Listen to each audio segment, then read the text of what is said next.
it comes down to the question that we have all the time. Are you willing to die for this shit?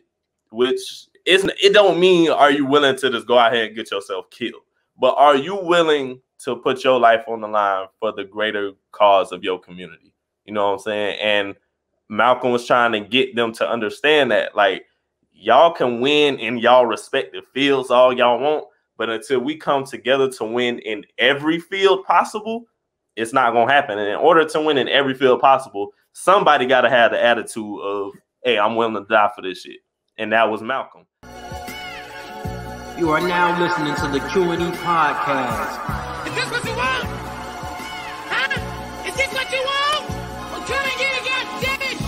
What's up, everybody? You're listening to the Q&E Podcast. You're here with your boy Q Hicks right now. I got Eggert on the other line. Eggert, tell the people what's good. What's up, everybody? Welcome to another episode of the Q&E Podcast. Today, we are reviewing One Night in Miami. If you haven't seen it yet, make sure you go ahead, go on Amazon Prime and check it out right now. It's Regina King's directorial debut. She did an amazing job. We're about to dive into all the crazy arguments we heard in this movie and all the great characters that were portrayed. So let's go ahead and dive into it. Yeah. So if you don't know, the synopsis was basically like fictional account of four legends: Muhammad Ali, Malcolm X, Jim Brown, and Sam Cooke, all coming together and meeting up in one hotel room and having many conversations of religion and popularity and politics. It was a lot that went into this movie, a lot of good conversation. So we definitely gonna dive into it. But Eggert, before we get into it, what were your expectations coming into this film? My expectations were, I expected it to low-key be a true story. I'm not even gonna lie to you. It did feel like a true story, though. I ain't gonna lie. Like, if they didn't say it was fictional, I was like, damn, this shit could have happened. This shit really could happen for real. So I expected it to be, it was based on true events, but I thought it would be based on a true story. So I was expecting to walk away from it with, wow, like they really had all these conversations. But other than that, my expectation was just, I pray to God Regina King does great. That's what I was hoping for. Facts, me too. I was thinking the same thing. I really didn't have any thought. I didn't watch any trailers coming into it. So when I clicked play on the movie, that was like my first introduction to it. I knew who was going to be in it and what it was like, who the people in it were going to be, but I didn't know what it was going to be surrounded by. And I wanted to know how she was going to play with it during this pandemic times. Like, I know you can't have that many scenes or not that many places you can go to. It can only be set in only a couple amount of places. So how can she do with only a limited amount of places? And she made it look great, bro, for everything that she made it look great. So definitely shout out to her. But back to your true story event. I feel like these conversations were had by these people, like the Malcolm X and the Sam Cooke, their interaction. I feel like those conversations were had. It just didn't come together in this setting like it was shown. Right. But I do feel like some of these conversations were definitely had. Like Malcolm X definitely told Sam Cooke about himself and how he should be doing more for the movement and things like that. I feel like those conversations were had.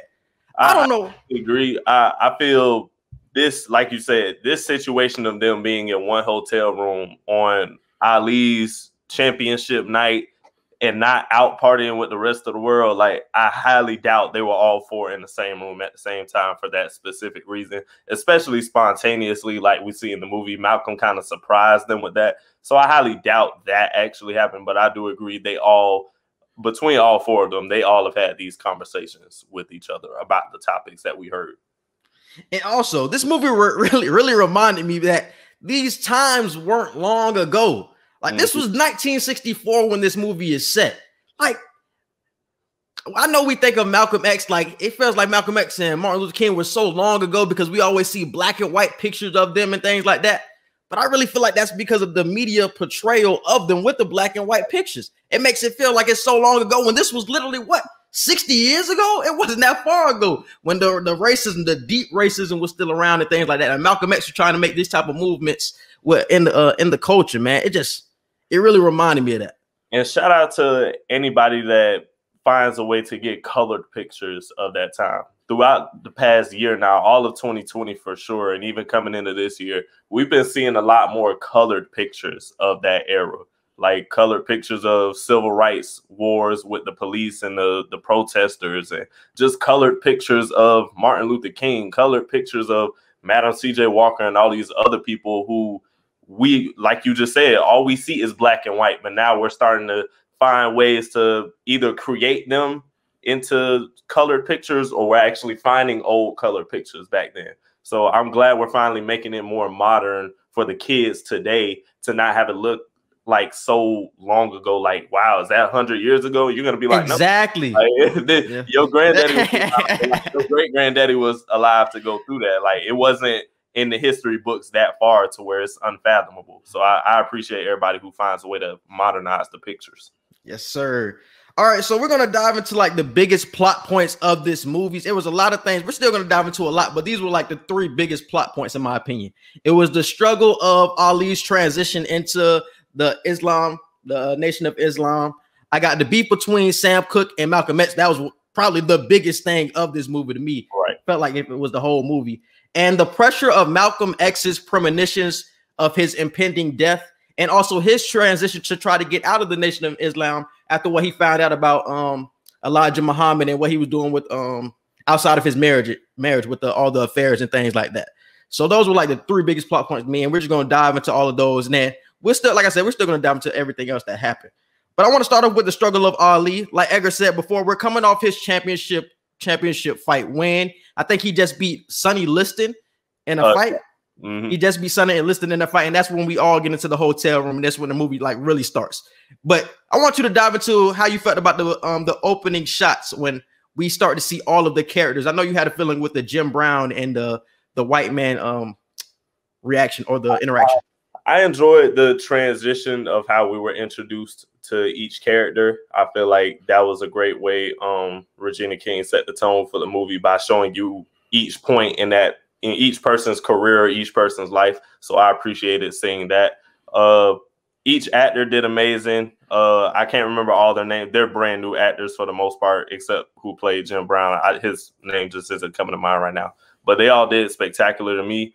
Ali the person who played Ali could have been a lot better, but he's decent though. Watching it the second time, I felt how you did, because the first time I watched it, I was like, I feel like everybody did a pretty good job. But watching the second time, I'm like, damn, Ali could have been better. Yeah, whoever played Malcolm X was great though. I just feel like he was trying just a little too hard. It didn't seem like when Will Smith played Ali, it just looked so natural. Like it just looked like he owns this character. But no disrespect to this new character, he did good enough for the movie.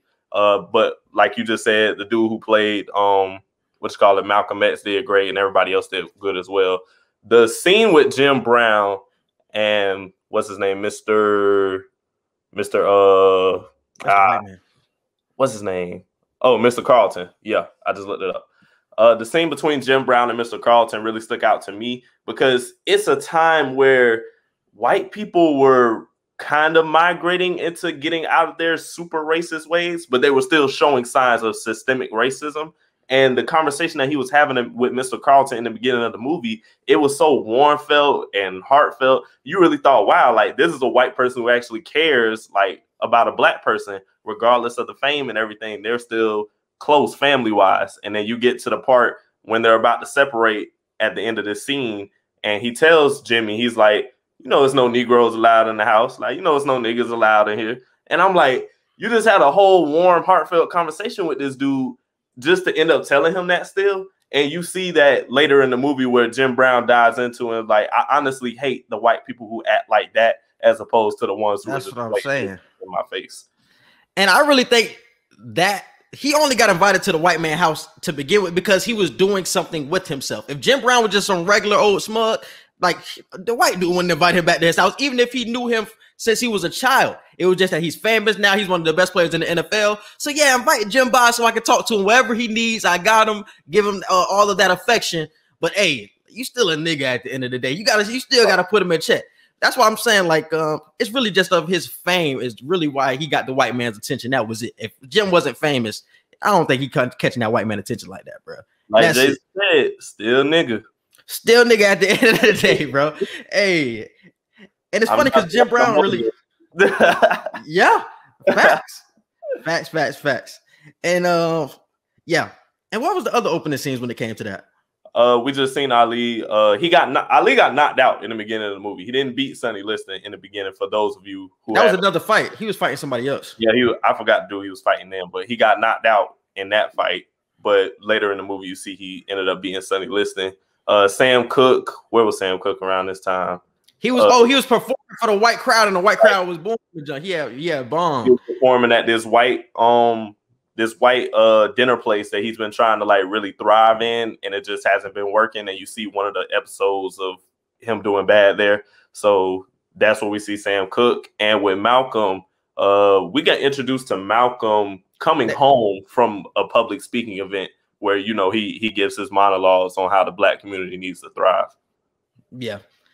And that's when they had that scene. Him and his wife, Betty Shabazz, was talking about Elijah Muhammad and everything that he was doing and why he wanted to get out in the first place. And that's when we really start to dive into the movie after that. So I wanted to dive into the struggle of Ali's transition. So we see before he was about to have that fight with Sonny Liston, he came to Malcolm's hotel room and he prayed with Malcolm. And you can see during the prayers, like, he was kind of shaky on it. It was just like he wanted to be religious and righteous during that moment, but he still didn't know if he wanted to be fully committed to where Malcolm wanted him to be. It was weird. Like, he was looking around. He was just like, is this real? Is this what I really want to do? And you can see that struggle throughout the whole entire movie when Malcolm is like pushing him to like, yeah, he's going to be a Muslim. He's going to be a Muslim. He's just like pulling back. Like, he still wants to drink beer or he still wants to eat pork chops. Like, that type of mentality just kept running through his head.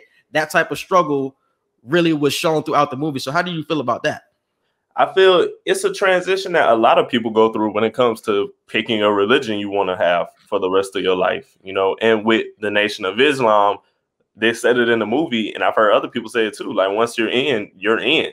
Like, you know, it's not just I'm gonna do it half-ass or I'm gonna do it for now and then I'm gonna get out of it. Like, no, they take that commitment seriously with that religion. So I feel with anything, Christianity, Buddhism, whatever religion you decide to do, it's going to be uneasy if you don't truly know if that's what you want to do. And with Ali, he just understood the seriousness of it and how serious Malcolm was with it. And I don't think Malcolm was trying to push it on him. But once he seen Ali be a little bit interested, Malcolm just went full speed ahead and was like, okay, if you're interested, come on, I'll show you. I'll show you how to pray. I'll show you how to do this, blah, blah, blah. And Ali kind of had that mindset of, whoa, slow down. Like, I think I want to do it. I'm not 100% sure. Yeah. And it's funny because looking at that beginning scene and looking at the scene where they were talking to one of the bodyguards who was standing outside, the light-skinned fella who wanted the autographs and things like that. And they was like, do you have any regrets of becoming a Muslim? He was like, I wish I would have become a Muslim sooner because he was getting bullied or something along those lines. And they had asked him, what's the difference between a religion and a gang? And he was like, it really isn't any difference. And that shit kind of hit. I'm like, damn, like that shit was kind of crazy to me when he said that, bro. So how do you feel about that? I low key. And what do you think the difference is? Do you think there are differences? There are. I don't think he was wrong in the way he approached going into the Nation of Islam. So I didn't agree with what he was saying. But there are a lot of people like that, though. And that's why I'm glad they put that in. I'm glad they put that in the movie. There are a lot of people that really don't know the full extent of the Muslim traditions, but they getting in for certain reasons, like the protection of the Islamic nation. And that was one of the reasons the protection really comforted him. And that's why he got in. And I feel like that happens with a lot of religions. It is there. I've noticed that in Straight Outta Compton, too. And we noticed that with Ice Cube, when he broke off in that movie and he started his solo career, he had that interview. The Nation of Islam was there with him. And he was like, they my brothers, you know, they here for protection, but they're my brothers as well. So I feel with a lot of people, like you just said, some people getting it for selfish reasons. Some people getting it because this is actually what they want to do. And the security that you're talking about, the security officer, he chose it for protection because he was getting bullied when he was a kid. And he said, you know, if I had this around, like when I was younger, nobody would have messed with me. But I don't feel that's the same as a gang. A gang, for the most part, they do things differently than a religious group. The Nation of Islam isn't just violent just to be violent a lot of times. When you think of the word gang and when you see gangs, you automatically think violence a lot of times, whether their nature is. But it's really brotherhood. That's really what a gang is, really brotherhood, though. At the end of the day. But there's a lot of violence that goes on with it. Like, we can't ignore that fact. And I think with the Nation of Islam, they're not rooted in violent, habitual like things. That's what I'm saying. And I also found it funny. I find it funny because do people get in for these selfish reasons because they see what the leadership is doing? Like they had the conversation even throughout the movie of what Elijah Muhammad was doing, and even throughout other religions that we've seen. If the leadership is wrong, then the rest of it isn't going to thrive. That's what I'm saying. Whatever the head is doing, the tail will soon follow.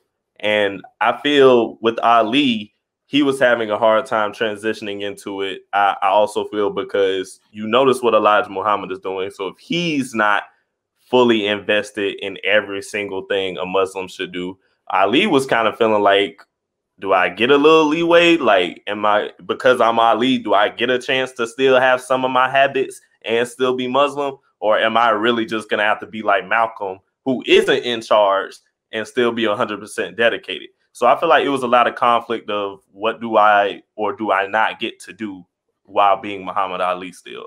That I feel it was just a lot of inside conflict with Ali in that situation.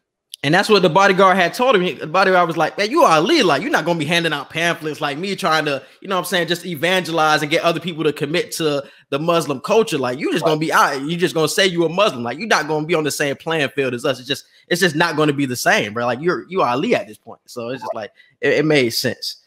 And now I want to dive into the beef between the Sam Cooke and Malcolm X. Like I said, this was really felt like most of the movie to me. Like, this beef was really prevalent. So the whole beef was really regards of Malcolm X's. I really felt like he was pressured throughout this whole movie. He was feeling the pressure of his impending death. And that's really why he was trying to push these brothers forward, like the Alis, the Jim Browns, to become weapons, because he knew he wasn't going to be around long to push them to become weapons. So that's why he felt that pressure. And I feel like that's why he was on Sam Cooke's head heavy. And that's why I feel like he was also on Muhammad Ali to get into the nation and to also push the culture forward as well. But the beef between Sam Cooke was really, Malcolm X wanted Sam to use his voice for change and not to just sell records. At this point, Sam was one of the biggest recording artists. I think he had made like $250,000 selling records. He had his own label. Like, he was putting on black artists. He was doing a lot of good things for the black culture, but he wasn't making music that was going to impact the culture or move the culture forward like Malcolm X wanted. And Sam Cooke's point was just, I'm making money. Like, I'm setting a good example. I'm setting a good influence for the rest of the black culture because they see what I'm doing with the writing songs and things like that. But it was still beef between them. And that was really the beef throughout the whole movie. It was like, change of business. Which one is more prevalent? So how did you feel about that going forward? I feel they both had sides where they were right and both had sides where they needed more understanding. I'll start with Sam Cooke. Sam Cooke isn't wrong necessarily. It's just he wasn't thinking the full picture like Malcolm was saying. Where Sam Cooke was right is, I'm giving so many black artists economic power that they otherwise would not have if they were going on their own, trying to start their own music career. Yes, we do have white artists and white groups who cover our music and sell higher than us on the Billboard charts. But at the end of the day, any music that they get from us, they're going to pay us. So we may not get the glitz and glamour of having the #1 record attached to our name, but our pockets are getting filled like it. They're not getting the full extent of that power from that record like we are. So Sam Cooke was trying to make Malcolm understand, I am part of the movement. Like, you may not think just because I'm not out here giving speeches and passing out pamphlets and not trying to be part of the struggle necessarily, but I am still part of the movement and I am giving black people power. And Jim Brown even assessed it to that because he said, Sam Cooke, out of all of us in this room, is the only one, like, honestly, in the world right now for black people who has the most economic power. That's how you have true freedom in America, economic freedom. And I was so in agreement with that. But with Malcolm, it was like, you could do so much more. And he could have done both. Honestly, he could have still been writing his little love songs, and he could have been making the music to change social injustice. And that's what Malcolm said. He was like, bro, you can literally move mountains with your voice. Like, you have the biggest voice out of all of us in this room, out of Ali, out of Jim Brown. And they're both vocal in their respective fields. Ali say whatever the hell he want. Jim Brown say whatever the hell he want. but you got more money than both of them put together, and you have a bigger platform than both of them put together. If you start saying something, everything changes. So I understood both sides, but they were butting heads so much in the argument that until the end of the movie, it was honestly hard for either one of them to see. Yeah, especially Sam Cooke also has the ear of some white folks as well. Like, he can also get into that field. So it's, man, I understood Malcolm's point, but you really needed both. You need the voice and the economic freedom to really push us forward, because it just can't be one, because you're not going to get everybody to just hop on to one. Like, everybody's just not going to hop onto the economics, and everybody's just not going to hop onto the voice. If you have both, that's powerful. So I'm glad that Sam Cooke eventually ended up finding that out towards the end of the movie, that you can do both. I'm pretty sure he was still making music and writing music for other white artists that was hitting the top of the charts. But that Change Gonna Come song really hit home. And that's why I really love the ending so much. The ending was beautiful, the way they set it up. Oh, my goodness. Great. They ended it great. They ended that great.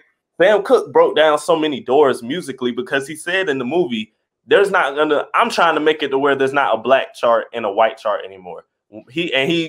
That's the time we're living in now. He said, one day, whether you believe it or not, Malcolm, it's going to be one chart for all music, for all genres. And it's not going to matter if you black or white. It's just going to matter about the music, which is what it should be like. That's what all that should matter is the music. Why should it matter if a person is black or white that made the song?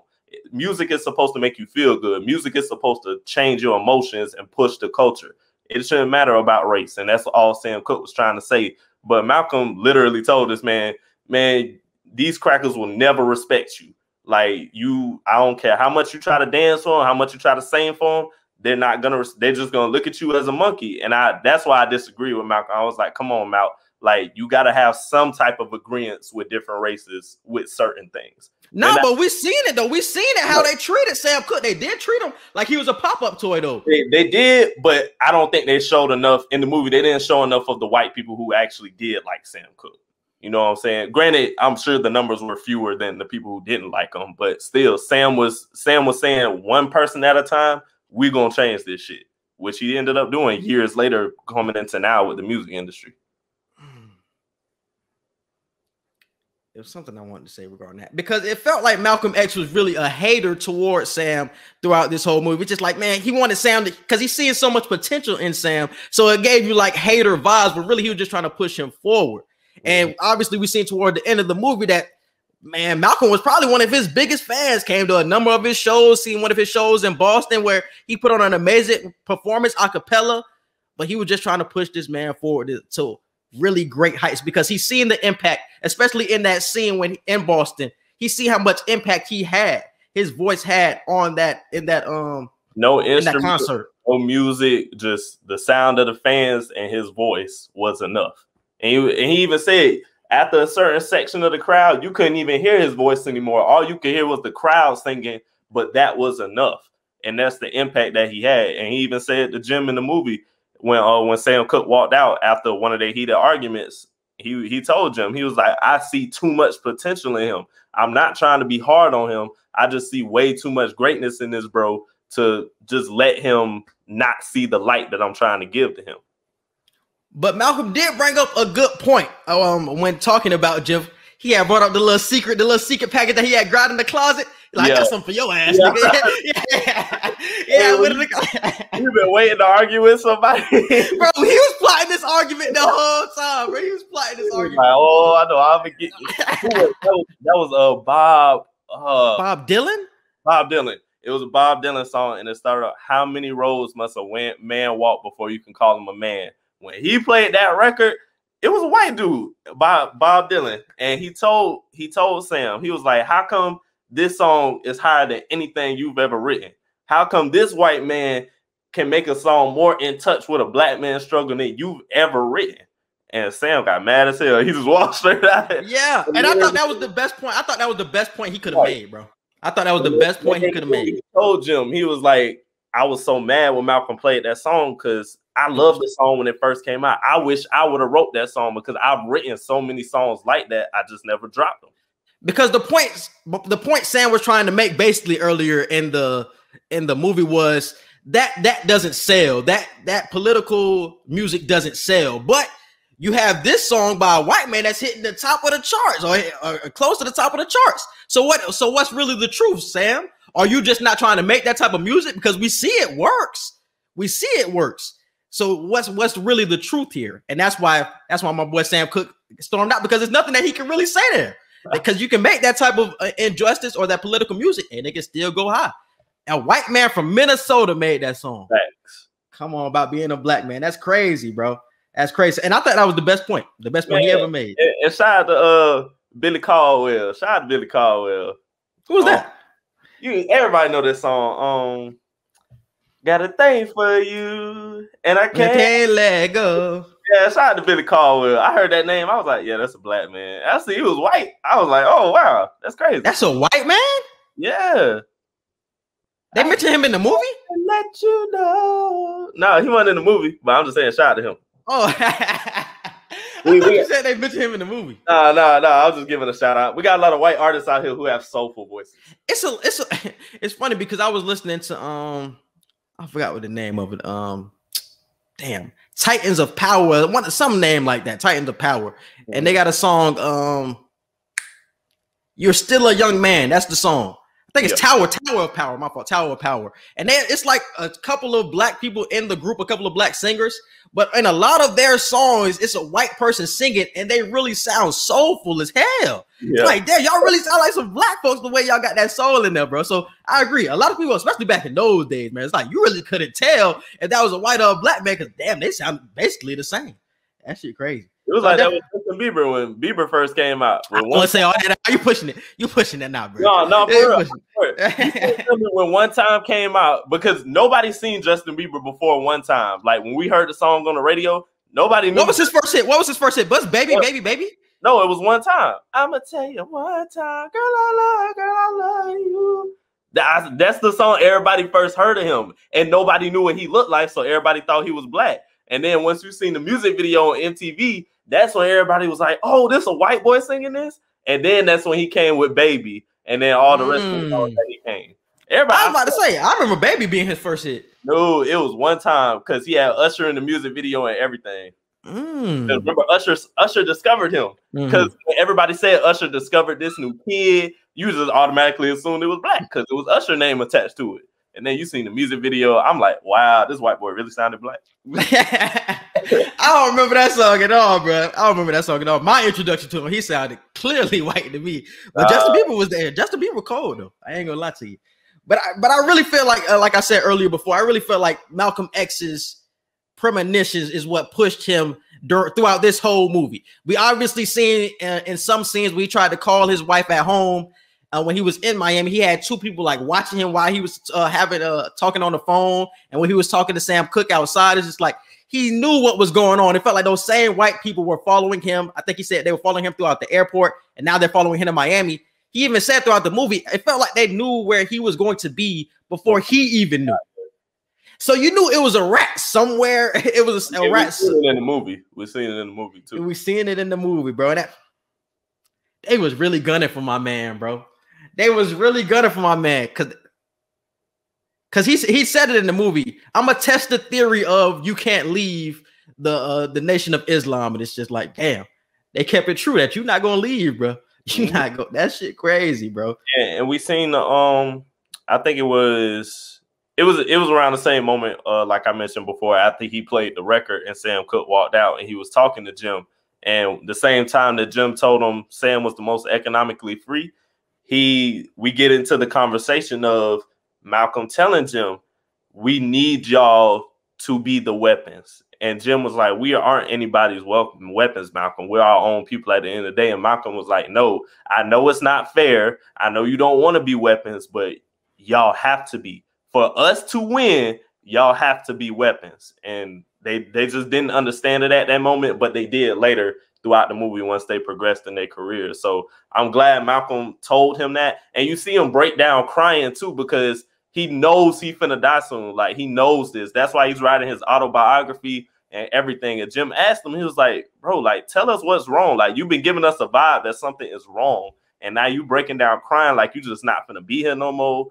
Like that was like the most emotional part of the movie to me. Mm-hmm.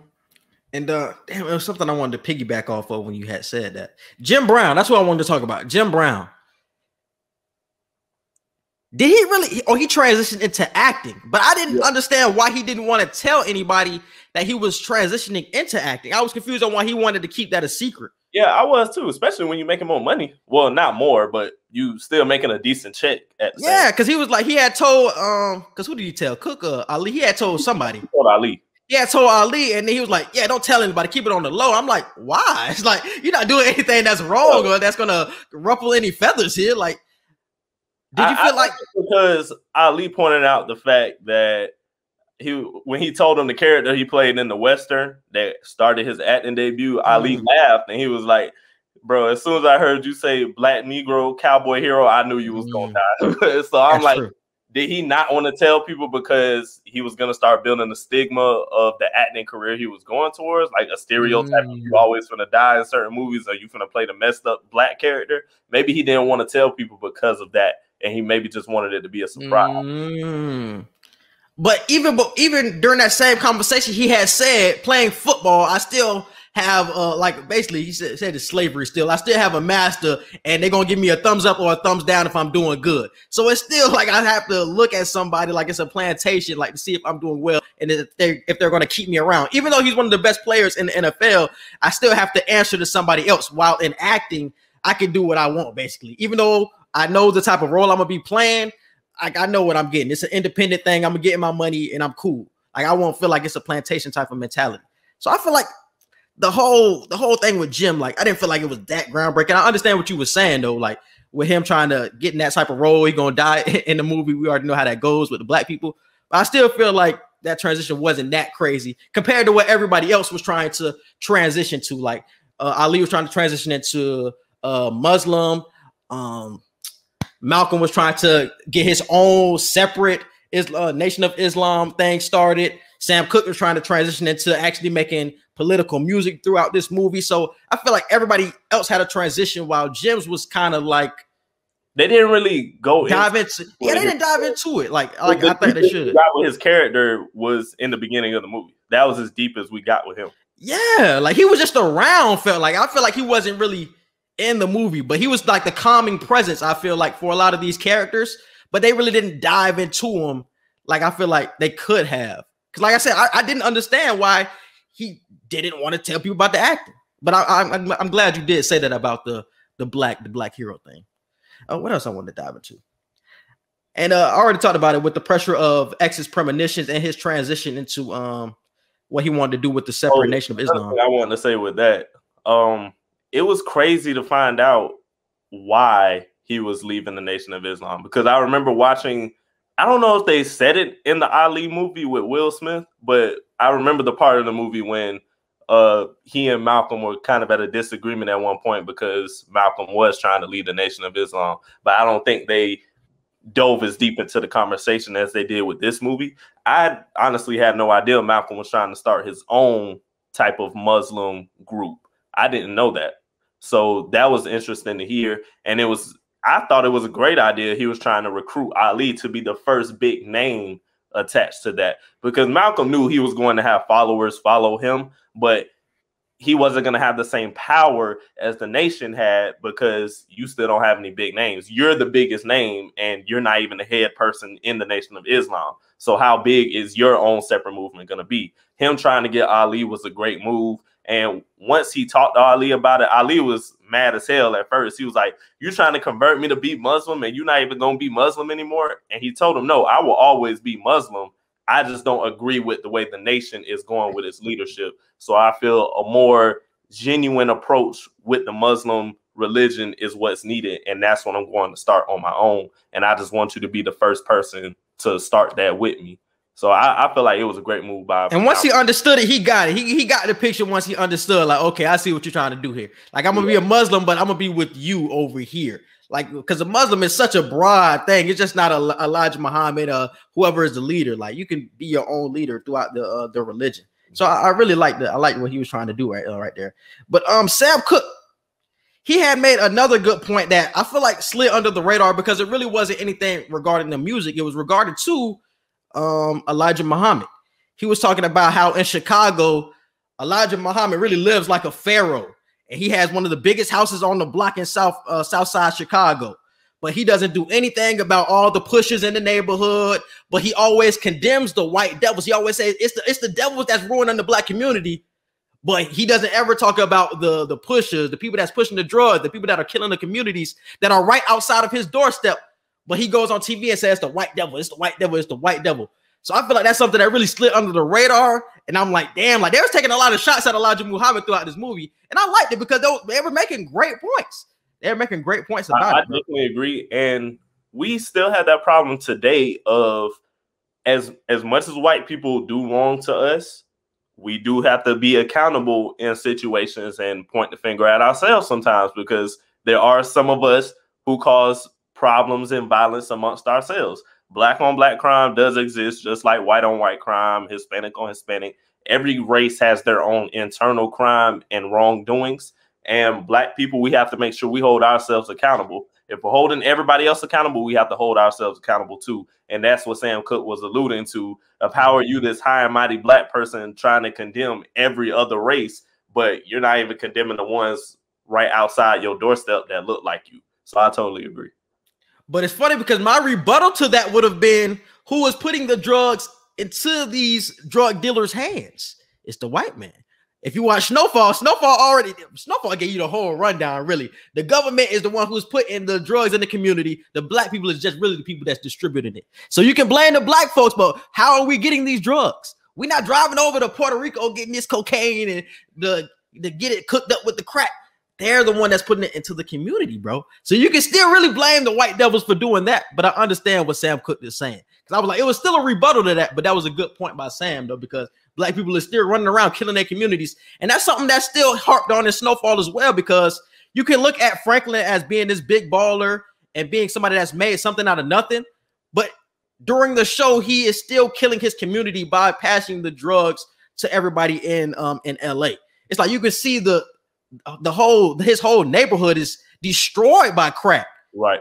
Because what is going on, what he is doing by pushing it, man, because even his girl got addicted to crack, man. It's just like, bruh, you seeing what's going on and you not doing anything about it. Even though the white man is putting it into your hands, you still pushing it.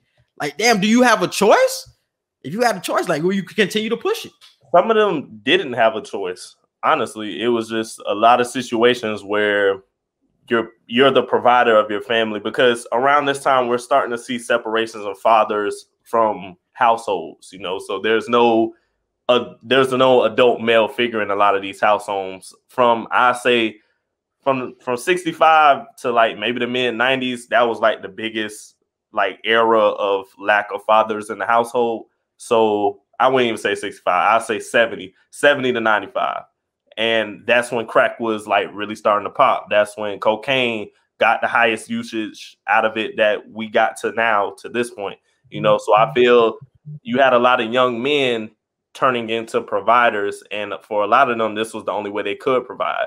Their criminal record might not have let them get a job application, or maybe they just weren't getting jobs because they were black. Well, I can't get money legally, and y'all forcing me to do it illegally. I might as well ball out and do it the best way possible. And the best way possible was by selling that drug, crack, cocaine, weed, and everything else that you can get your hands on to sell. And that's why I still love Franklin, because even though I see Franklin killing his community by pushing these drugs, he's making something out of nothing. He has nothing coming into this, and now he's a big baller at this point. He got to take his consequences. That's what we're going to see in Snowfall season 4. Definitely check that out. But hey, that's something I have to commend him for. He did make something out of nothing. That's what a lot of people that we seen that's pushing the drugs, they're just trying to get $1, bro. Their family can't get the jobs. They either got some criminal records that they can't get a job, or it's just some racism thing that they can't get a job. It's something in regard to those lines. So they got to push the drugs to keep the lights on. So, man. So that's what I would have said regarding the Sam Cooke, but he still made a good point, though. And I really thought that was all the points that were made during the movie. Everybody transitioned toward the end of the movie. I had wrote that down. Sam Cooke started making social injustice music with That Change Gonna Come. Ali transitions into The Nation.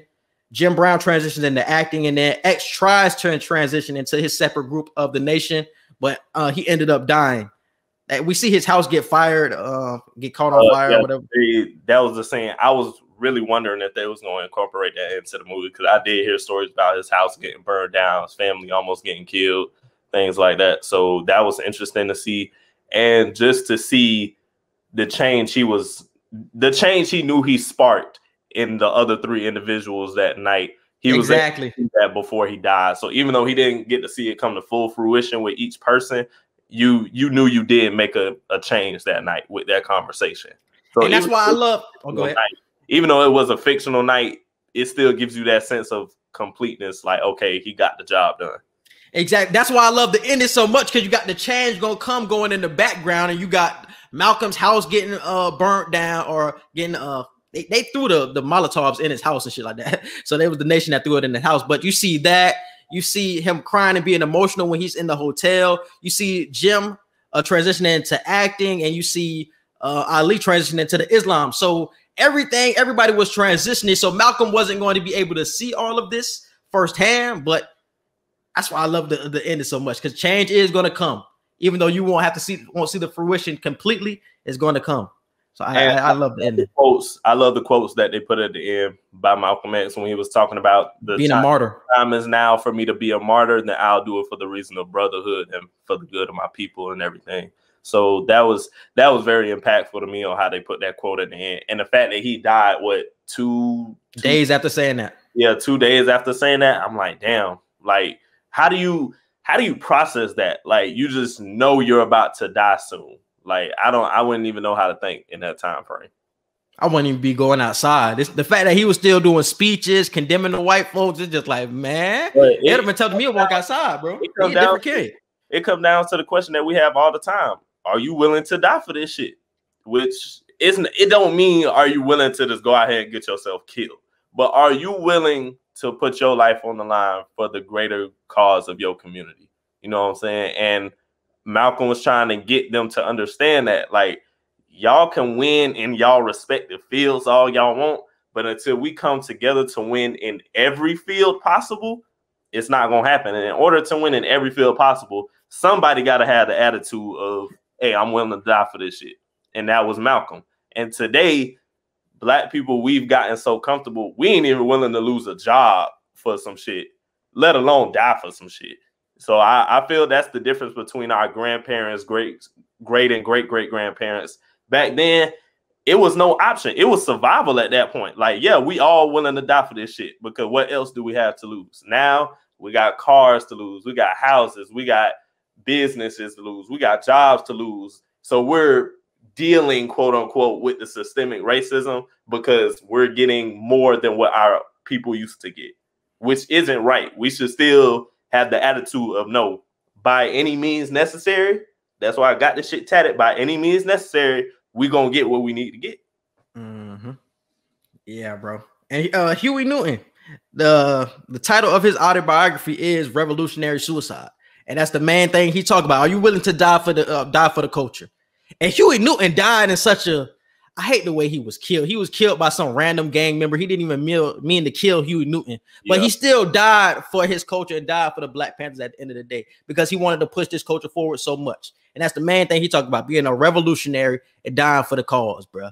And that's why Huey Newton is my favorite historical figure, bro. Just for everything he did with creating the Black Panther Party. He was willing to sit in jail. He went to jail for something he didn't do for 3 years. He sat in jail for 3 years for something he ain't do, bro. He still got out and was doing the same old thing. You know what I'm saying? Put his life on the line, was protecting, was feeding the neighborhood. Like, he did so much to push this culture forward, bro. Like, it can't be understated when we talk about Black Panther parties. And that's why I feel like his name should be up there with the Malcolms and the Martins, and it should be a Huey Newton right there. Bobby Seale should be up there. Like, the Black Panther Party, I feel like we remember it, but I feel like it gets lost when we talk about the Martins and the Malcolms. I feel like the Black Panther Party, man, should be up there. The Fred Hamptons, we just watched his movie. They need to be up there. These public schools and even these private schools that are, quote unquote, trying to teach more about Black history now, I feel they will never try to touch that part of history and talk about it the way they should. Was too much to get. Yeah, that was too much. It was too much. They not going. They hardly teach financial literacy and basic economics in school. I know they ain't finna really start teaching true Black history and true Black power in school. So that's just on I hate to say it, but that's just on us as families, as future parents, current parents, to teach the next generations, okay, this is what really happened. This is what we did. They're going to whitewash it when you go to school, but we're going to tell you at home, like, okay, yeah, these white people did this, blah, blah, blah. They write about that. But we're going to also tell you about these black people that did this, this, and this, or did this better than these people did, which they're not going to tell you. And that's what's so funny about the Black Panther Party, because you really can't whitewash it. It's too much going in the black person's favor. That's why they try to make you forget about it. Exactly. They try to not even talk about it, don't even put it in the books. They can whitewash a Malcolm X and a Martin Luther. But man, you can't whitewash what the Black Panther Party was doing and what they were trying to do.